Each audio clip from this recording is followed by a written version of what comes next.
All right, this is pretty shocking because the New York Knicks could be losing OG Anunoby, as it appears, according to Brian Windhorst, that OG Anunoby is not happy with the contract extension offer that the New York Knicks gave him, and we have to talk about this. So what's up, guys? Welcome back to Knicks Digest. It's Chris here, and we're going to jump right into the video, as we always do, because just 25 minutes ago from me recording this, OG Anunoby appears to not be thrilled with what the New York Knicks offered him in a contract extension.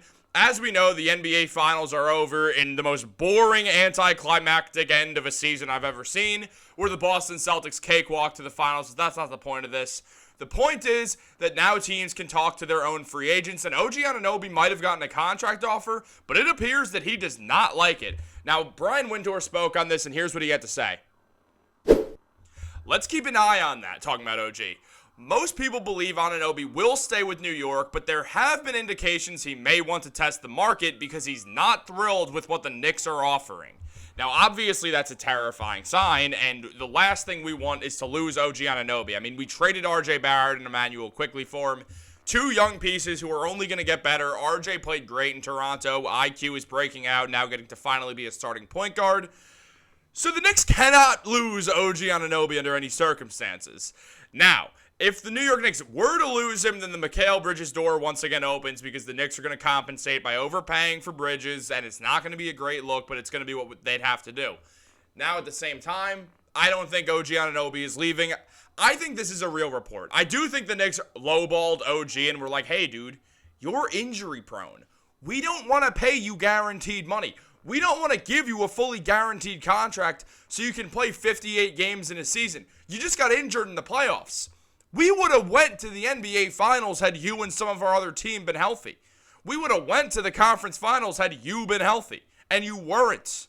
And you were hurt during the season too. We cannot guarantee you all the money in the world. I know OG wants to get paid, and that's fair. He deserves to get paid a lot of money because he affects winning so much. But the New York Knicks need to have some insurance on that because Anunoby very likely can and will deal with more injuries throughout his NBA career. He's only 26 years old, and he's already gotten a label of someone who's not healthy a lot. That is not a good sign, especially because the Knicks really need Anunoby on the court. They are so good when that man plays. They finished at, 22-6 in games that OG Anunoby played in on the year, and they traded for him in December. That shows two things. One, the New York Knicks win when OG Anunoby is on the floor, and two, OG Anunoby is not on the floor enough. They need to add in incentives so that OG can get paid the money he wants to get paid, but only if he hits those incentives, which will mainly be games played, minutes played incentives of, okay, well, OG played in 65-plus games, he gets an extra $5 million now, or something like that.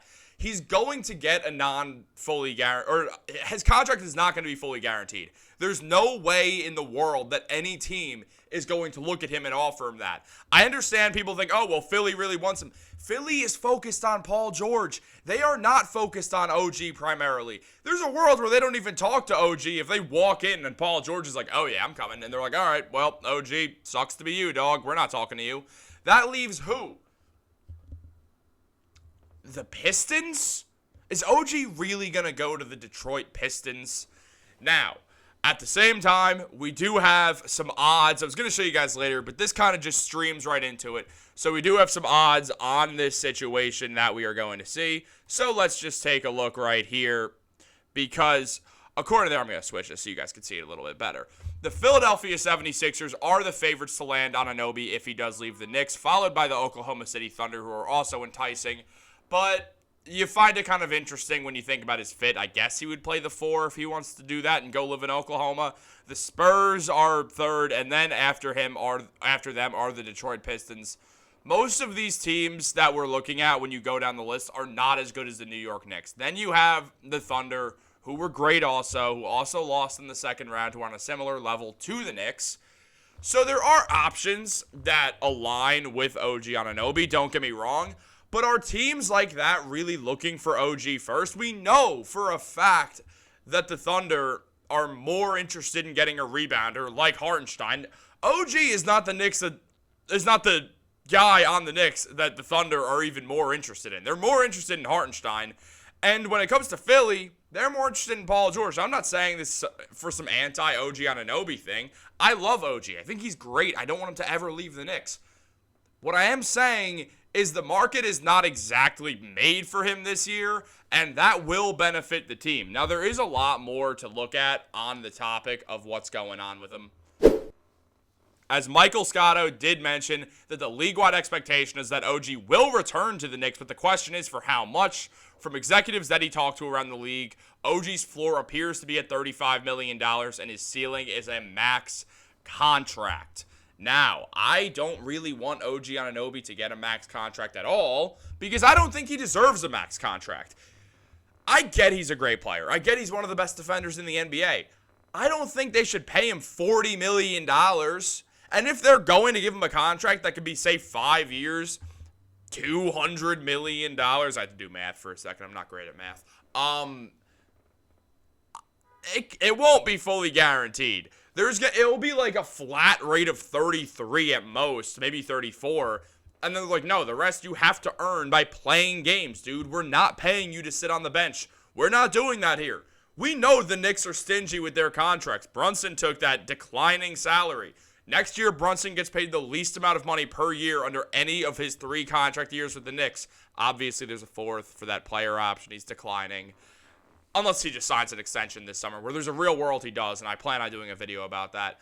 And Julius Randle's taking a pay cut, and he might have to take a second one, and we have a video on that coming out tomorrow. That one got delayed a little bit. But here's the deal, guys.